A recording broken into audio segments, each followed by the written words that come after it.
Good morning. Welcome to Mornings in the Word with Bold Faith Community Church. I'll be your host today, Tiana Hooker, and I'm excited to be here with you. If this is your first time, welcome, welcome, welcome.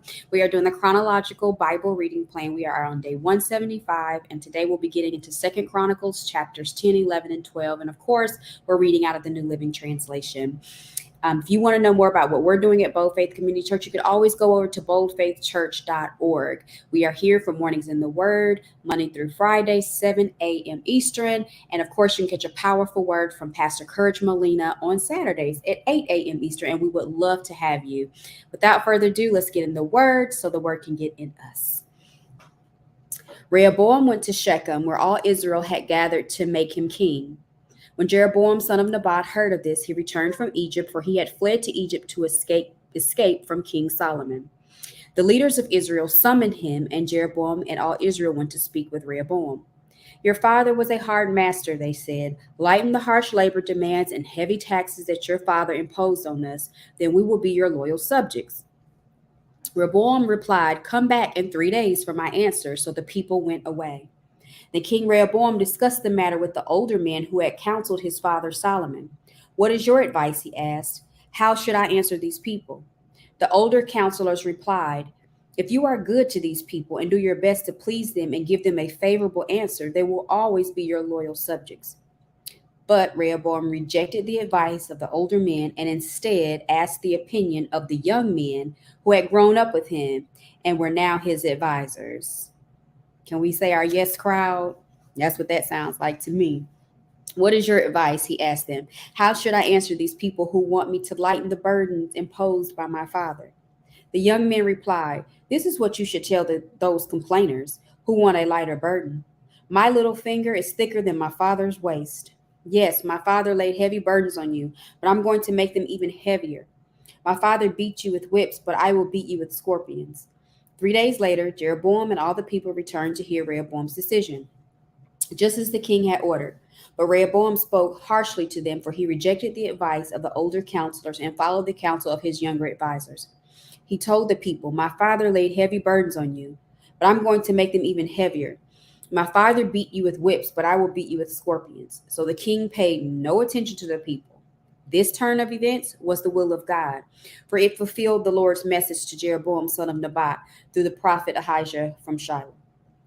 When all Israel realized that the king had refused to listen to them, they responded, Down with the dynasty of David. We have no interest in the son of Jesse. Back to your homes, O Israel. Look out for your own house, O David. So all the people of Israel returned home, but Rehoboam continued to rule over the Israelites who lived in the towns of Judah. King Rehoboam sent Adoniram, who was in charge of forced labor, to restore order. But the people of Israel stoned him to death. When this news reached King Rehoboam, he quickly jumped into his chariot and fled to Jerusalem. And to this day, the northern tribes of Israel have refused to be ruled by a descendant of David. Chapter 11. When Rehoboam arrived at Jerusalem, he mobilized the men of Judah and Benjamin, 180,000 select troops, to fight against Israel and to restore the kingdom to himself. But the Lord said to Shemaiah, the man of God, Say to Rehoboam, son of Solomon, king of Judah, got to be more careful, king of Judah, and to all the Israelites in Judah and Benjamin, this is what the Lord says. Do not fight against your relatives. Go back home, for what has happened is my doing. So they obeyed the message of the Lord and did not fight against Jeroboam. Rehoboam remained in Jerusalem and fortified various towns for the defense of Judah. He built up Bethlehem, Etam, Tekoa, Bethzer, Soko, Adullam, Gath, Meresh, Ziph, Adoram, Lachish, Azekah, Zorah, Ajalon, and Hebron. These became the fortified towns of Judah and Benjamin. Rehoboam strengthened their defenses and stationed commanders in them, and he stored supplies of food, olive oil, and wine. He also put shields and spears in these towns as further safety measures, so only Judah and Benjamin remained under his control. But all the priests and Levites lived among the northern tribes of Israel, sided with Rehoboam. The Levites even abandoned their pasture lands and property and moved to Judah and Jerusalem. because Jeroboam and his sons would not allow them to serve the Lord as priests. Jeroboam appointed his own priests to serve at the pagan shrines where they worshipped the goat and calf idols he had made. From all the tribes of Israel, those who sincerely wanted to worship the Lord, the God of Israel, followed the Levites to Jerusalem, where they could offer sacrifices to the Lord, the God of their ancestors. This strengthened the kingdom of Judah, and for 3 years they supported Rehoboam, son of Solomon. For during those years, they faithfully followed in the footsteps of David and Solomon. Verse 18. Rehoboam married his cousin Mahalath, the daughter of David's son Jeremoth, and of Abihail, the daughter of Eliab, son of Jesse. Mahalath had 3 sons, Jeush, Shemariah, and Zaham. Later, Rehoboam married another cousin, Maacah, the granddaughter of Absalom. Maacah gave birth to Abijah, Attai, Ziza, and Shelomith. We're going with it, y'all hanging with me. I'm telling you. Rehoboam loved Maacah more than any of his other wives and concubines. In all, check this out, he had 18 wives and 60 concubines, and they gave birth to a whopping 28. Whopping, that's just my emphasis I'm putting on it. 28 sons and 60 daughters. Are you serious? That's 88 kids. Could you imagine? Could you have 88 kids? I know for sure I couldn't. Rehoboam appointed Maacah's son Abijah as leader among the princes, making it clear that he would be the next king. Rehoboam also wisely gave responsibilities to his other sons and stationed some of them in the fortified towns throughout the land of Judah and Benjamin. He provided them with generous provisions, and he found many wives for them. Chapter 12. But when Rehoboam was firmly established and strong, he abandoned the law of the Lord. Isn't that how it go? Once you feel like you hit it, you there. I'm doing it. I'm doing the thing now. And now we forget the Lord, right? Instead of just knowing that, like, I couldn't have gotten there without him. I couldn't have accomplished all of this without him helping me accomplish it. But now that I've got to all the accomplishments and feel like I'm there, now I want to forget God. This is what we have to guard against each and every day. You might think you don't have to, but I think it's a very important thing to remain humble and not allow pride to creep in and allow us to get so sure of ourselves once we're doing well or we find some measure of success, right? So it says, and all Israel followed him in this sin because they were unfaithful to the Lord. King Shishak of Egypt came up and attacked Jerusalem in the 5th year of King Rehoboam's reign, but you're not getting away with anything.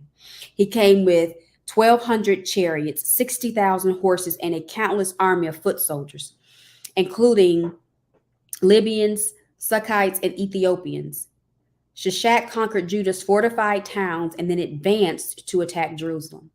The prophet Shemaiah then met with Rehoboam and Judah's leaders, who had all fled to Jerusalem because of Shishak.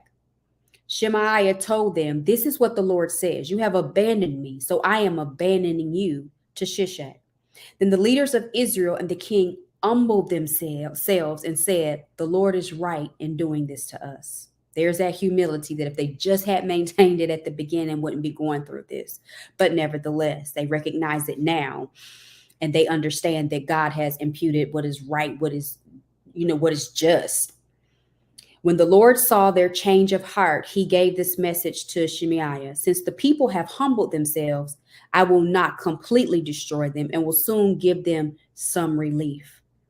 I will not use Shishak to pour out my anger on Jerusalem, but they will become his subjects, so they will know the difference between serving me and serving earthly rulers." So King Shishak of Egypt came up and attacked Jerusalem.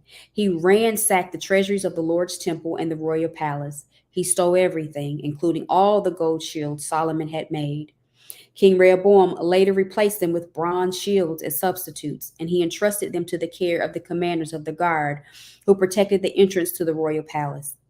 Whenever the king went to the temple of the Lord, the guards would also take the shields and then return them to the guard room. Because Rehoboam humbled himself, the Lord's anger was turned away. and he did not destroy him completely. There were still some good things in the land of Judah.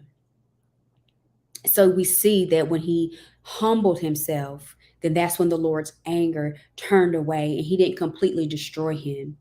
So even in moments throughout our lives where we didn't respond or carry ourselves with the humility that we needed, maybe pride crept in and or haste got in the way and we got puffed up in a situation or a thing. But when we humble ourselves, the Lord too, just like in this situation, his anger will not continue, but he will show mercy. So whereas you may have to experience some consequences because of your sin, you will not be completely destroyed. And just like it said a few verses up, that they even will get some relief. Like you're going to have to go through something. You have to suffer through some things because of your sin and because of your disobedience. But even in that, I'm going to give you some relief because that's still God, right? He is who he is. He's just and he's merciful and he's compassionate. But he's a God of wrath and he don't play, but he's got, you understand what I'm saying? But his loving compassion towards us when we turn from our wicked ways, when we turn from our sin and turn back to him, then he gives us relief. Then he withholds the punishment that we deserve for our sin and he gives us compassion. And it said there were still some good things in the land, right? There's still some good in that situation. There's still some good in you. Verse 13, King Rehoboam firmly established himself in Jerusalem and continued to rule. He was 41 years old when he became king, and he reigned 17 years in Jerusalem, the city the Lord had chosen from among all the tribes of Israel as the place to honor his name. Rehoboam's mother was Naamah, a woman from Ammon, but he was an evil king, for he did not seek the Lord with all his heart. And isn't that important? That's how God told us that we have to seek him, that we have to love him with all of our hearts, all of our might, all of our strength, with all of our minds. He has to have all of us. He can't just have a piece of us, a part of us. He wants all of us, and we have to willingly surrender all to him. And God knows our heart. He knows whether you're giving him your all. Are you giving him your all today? Are you fully and completely surrendered to the Lord, to his way, to his will, to his plan? Or are you reserved in some aspect? Is some part of your heart not fully with him? Is there some area of your life that you haven't fully surrendered it over to the Lord and say, God, you be in control. You lead the way.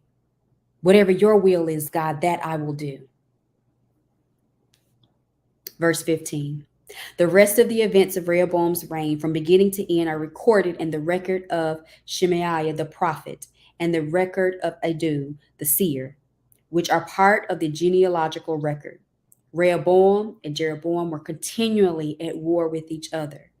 When Rehoboam died, he was buried in the city of David. Then his son Abijah became the next king.